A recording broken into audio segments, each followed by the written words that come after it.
Les humains anciens n'avaient ni horloge ni téléphone. Alors comment savaient-ils quand chasser ou dormir? Il s'avère qu'ils lisaient l'heure grâce aux ombres, aux étoiles et à leur propre corps. Et nous utilisons encore leurs astuces aujourd'hui. Réfléchis-y. Aucune alarme pour te réveiller, aucun calendrier, aucun rectangle lumineux affichant 4h15. Pourtant, il y a des milliers d'années, nos ancêtres se retrouvaient en des lieux convenus et lançaient leur chasse au moment idéal. Ils migraient au rythme des saisons, semaient leur culture à temps et planifiaient leurs cérémonies religieuses au jour près. D'une manière ou d'une autre, sans qu'un seul chiffre ne soit inscrit nulle part, ils étaient à l'heure. Alors, comment le savaient-ils? Commençons par une petite distinction. Il y a une différence entre lire l'heure et véritablement mesurer le temps lui-même. Mesurer le temps, c'est le découper en portions égales et dénombrables, des secondes, des minutes et des heures que l'on peut compter avec soin. Lire l'heure, c'est plus simple. C'est savoir où l'on se trouve dans la journée, dans le mois ou dans l'année. Les humains de l'Antiquité n'avaient pas besoin d'une précision atomique. Ils avaient besoin de savoir quand quitter le campement ou vérifier leur piège. Ils devaient se rassembler avant le retour de la pluie, et le moment choisi était d'une importance capitale. C'était une pure question de survie. Ratez la remontée des saumons de 3 jours, et votre tribu mangera des racines et de l'écorce pendant 1 mois. Plantez avant les dernières gelées, et les graines pourrissent en silence sous la terre avant même d'avoir eu la moindre chance. Marche longtemps sans savoir quand le soleil tombe derrière la crête, et tu dors dehors avec des choses qui mordent. Les chasses devaient coïncider avec les déplacements du gibier. La pêche devait s'accorder parfaitement avec les marées de l'océan.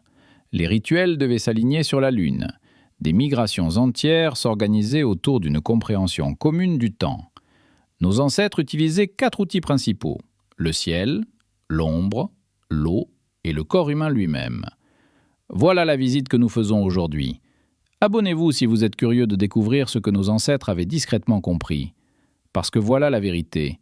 La première horloge n'a jamais été construite. Elle a été remarquée par les hommes anciens qui observaient le ciel. Imagine-toi dehors, il y a 10 000 ans. Aucun bâtiment pour bloquer ta vue, aucun lampadaire pour effacer le ciel. Juste un horizon, un soleil, une lune et un spectacle très lent, très fiable, qui se joue au-dessus de votre tête. Tu le regardes chaque jour de ta vie.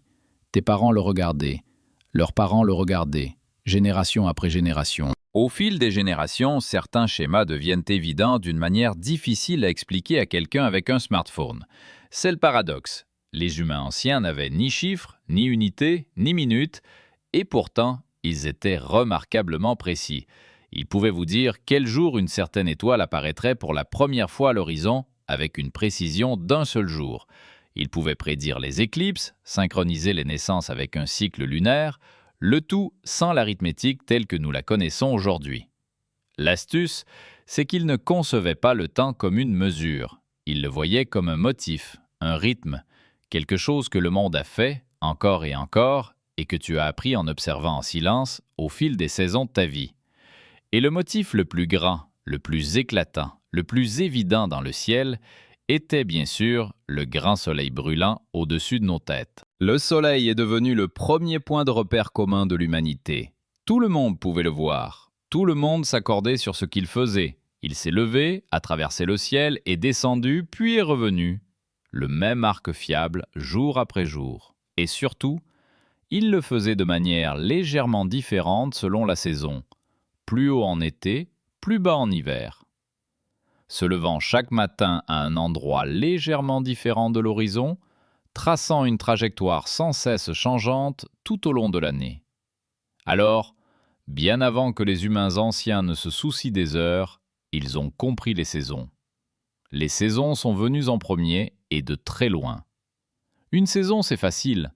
C'est une ambiance sur laquelle tout le paysage s'accorde. Froid, humide, chaud, sec, ressenti par tous. Pas besoin d'instruments pour le ressentir.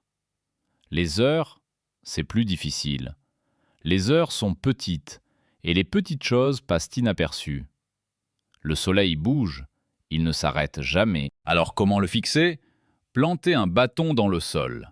Voilà l'invention. Un bâton vertical dressé bien droit, projetant une fine ombre sur la terre nue en dessous. Observez cette ombre toute la journée. Le matin, elle s'étire longuement vers l'ouest. À mesure que le soleil monte, l'ombre raccourcit. Au milieu exact de la journée, l'ombre est aussi courte qu'elle ne le sera jamais ici. Puis elle s'allonge à nouveau, s'étirant vers l'est.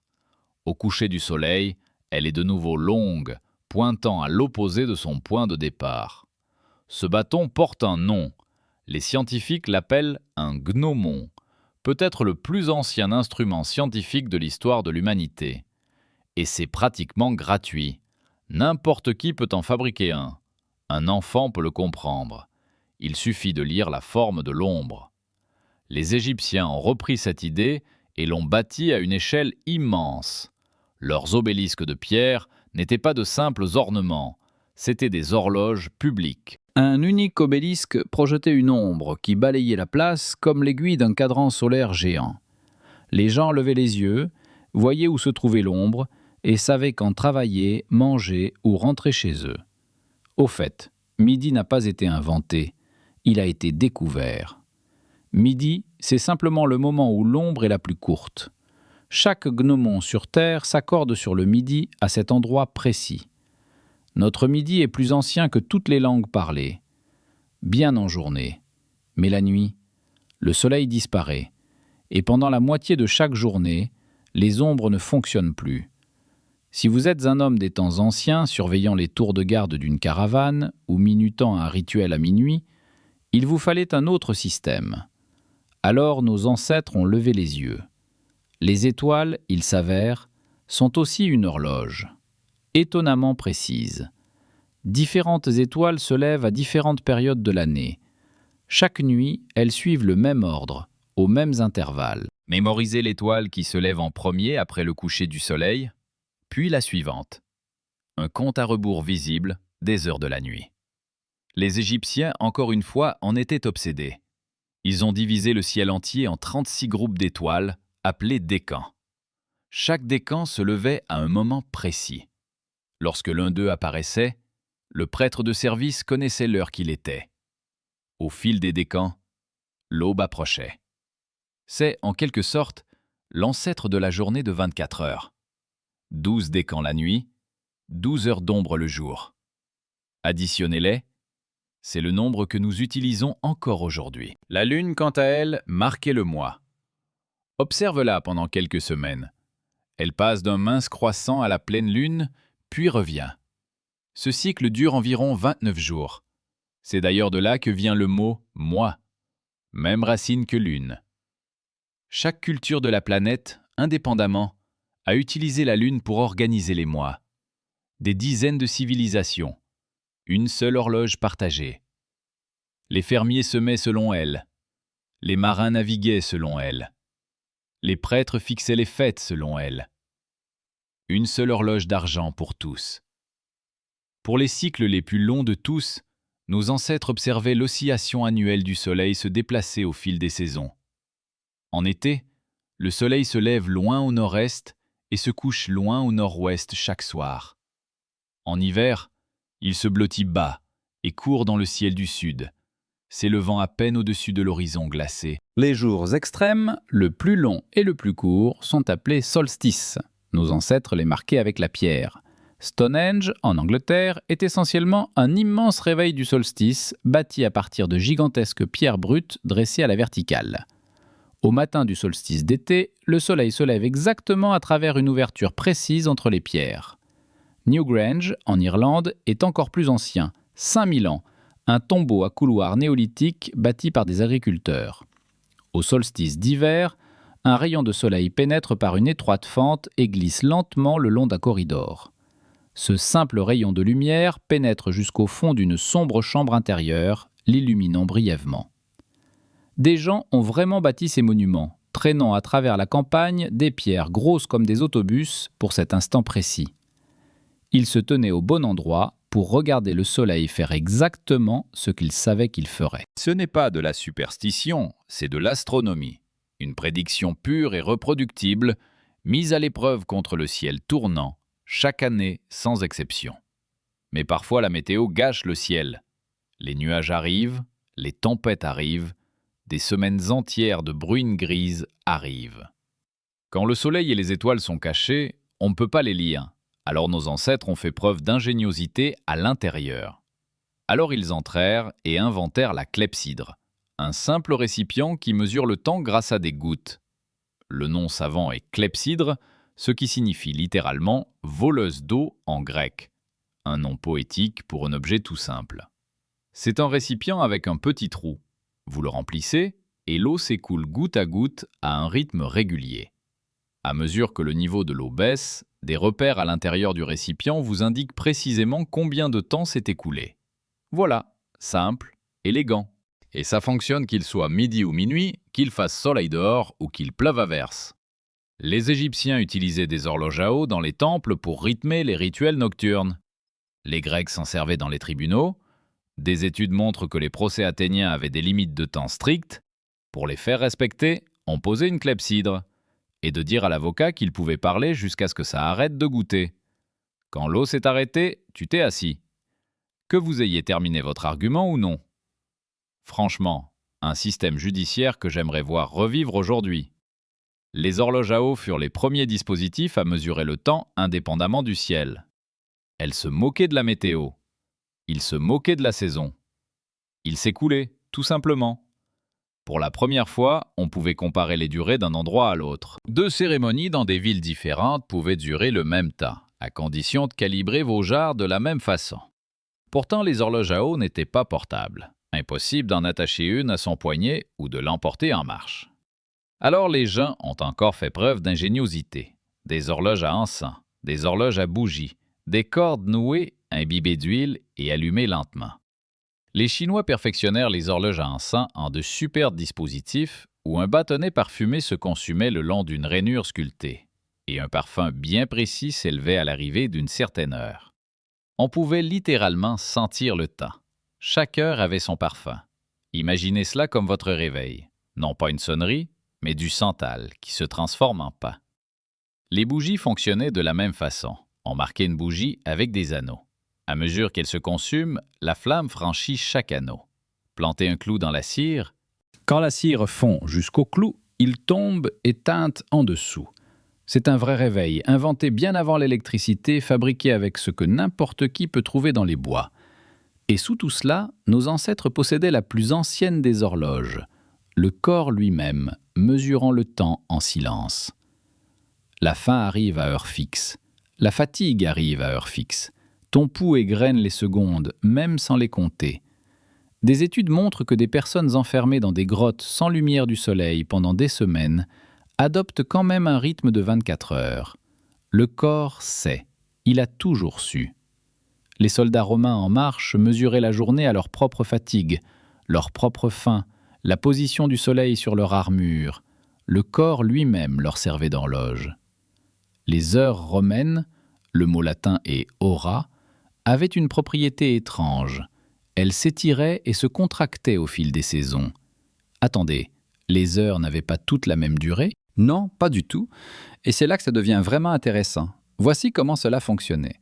Les Romains, comme les Égyptiens avant eux, divisaient la journée, du lever au coucher du soleil, en 12 parties égales, 12 heures de jour, chaque jour de l'année. Ça semble bien, jusqu'à ce qu'on remarque que la lumière du jour n'est pas constante. En été, le soleil se lève tôt et se couche tard, plus de lumière du jour. En hiver, moins de lumière, des journées plus courtes partout. Diviser la journée en 12 parts égales signifie donc qu'une heure d'été est bien plus longue qu'une heure d'hiver. Une heure d'été romaine pouvait s'étirer jusqu'à 75 minutes selon notre mesure moderne. Une heure vraiment très longue en effet. Une heure d'hiver romaine pouvait se réduire à 45 minutes. Et c'était tout à fait normal pour tout le monde à cette époque. Personne ne se plaignait, personne ne trouvait cela étrange. L'heure était une fraction du jour, et non une unité fixe, ce qui signifie que les heures antiques étaient élastiques, pas fixes. 12 heures de jour, plus longues en été, plus courtes en hiver, 12 heures nocturnes à faire l'inverse. Le temps était local, incarné, négocié entre vous et le ciel lui-même. L'heure fixe, un bloc de 60 minutes qui ne change jamais, quelle que soit la saison, est en réalité une invention moderne. Cela ne prend tout son sens que lorsqu'on a des horloges mécaniques avec des engrenages qui se moquent du soleil au dehors. Les horloges mécaniques fiables ne se sont vraiment imposés en Europe qu'aux alentours du XIIIe ou XIVe siècle, dans les clochers des églises. Ainsi, notre soi-disant sens naturel du temps n'a rien de naturel. C'est une imposition de la machine, utile, mais récente. Et c'est ici que l'histoire nous ramène à nous, parce que ton corps fonctionne encore selon l'horloge ancestrale. Les scientifiques l'appellent le rythme circadien, un cycle d'environ 24 heures qui régule le sommeil, la faim, la vigilance, les hormones et la température. Elle est régulée par la lumière qui atteint vos yeux. À un niveau profond, vous restez aujourd'hui une créature qui suit le soleil. L'horloge de vos ancêtres est en vous en ce moment même. Elle tourne. Et le décalage horaire, il s'avère, en est la preuve. Traversez le monde en quelques heures et votre corps se moque de ce que disent les montres ou les horloges locales. Il fonctionne encore selon l'ancien rythme du soleil, celui de ton point de départ. Il faut plusieurs jours à l'horloge interne pour s'adapter. C'est un système très ancien qui essaie, en vain, de suivre le rythme d'un système très nouveau que nous avons inventé nous-mêmes. Semaines, mois, saisons, tout est hérité. La semaine de 7 jours nous vient de l'ancienne Mésopotamie, liée aux 7 astres brillants du ciel. Les mois viennent de la lune, les saisons de l'inclinaison de la terre. Chaque calendrier n'est qu'un fossile du ciel. Les montres, elles, apaisent un sens plus ancien du temps. Les humains d'autrefois sentaient venir midi, sentaient les saisons changer dans leurs eaux. Les pêcheurs sentaient la marée, les paysans sentaient le gel. Confiez cette conscience à une montre bracelet et le sens plus ancien s'estompe. Elle ne meurt pas, elle est toujours là, dessous, qui attend. Alors les anciens n'ont jamais vraiment quitté nos poignets. Petit récapitulatif. Le ciel nous a donné les saisons, les mois et l'idée même du jour comme un rythme. L'ombre nous a donné le cadran solaire et le midi. L'eau nous a donné la première mesure du temps véritablement indépendante du ciel. Le corps nous a donné le rythme profond dont on ne peut se défaire. 4 outils, 0 horloge, une espèce toujours à l'heure, des dizaines de milliers d'années avant qu'un seul engrenage ne soit taillé, et ils n'avaient pas l'impression qu'il leur manquait quoi que ce soit. Ils n'attendaient pas l'arrivée des horloges. Ils avaient ce qu'il leur fallait. Le ciel suffisait. Les pierres aussi. Un bâton planté dans la terre suffisait. Ce qui soulève la question, que savaient encore nos ancêtres, simplement en étant attentifs? S'ils lisaient l'heure dans une ombre, que pouvaient-ils lire dans le vent ou dans le mouvement des animaux? Que pouvaient-ils voir dans la forme d'un nuage à l'horizon lointain? Beaucoup de choses, en fin de compte. Et une grande partie, ce sont des choses que nous avons oubliées. Des savoirs que nos ancêtres portaient et que la vie moderne a discrètement effacés. Si cette vidéo vous a intéressé, la prochaine se demande comment les humains anciens savaient où ils se trouvaient, sans carte ni boussole. Comment traverser un océan quand les seuls repères sont les étoiles et la houle sur l'eau sans fin? Comment entrer dans une forêt que vous n'avez jamais vue et en ressortir vivant de l'autre côté? Même espèce, même cerveau, même ciel au-dessus de nous, juste des astuces différentes. Abonnez-vous.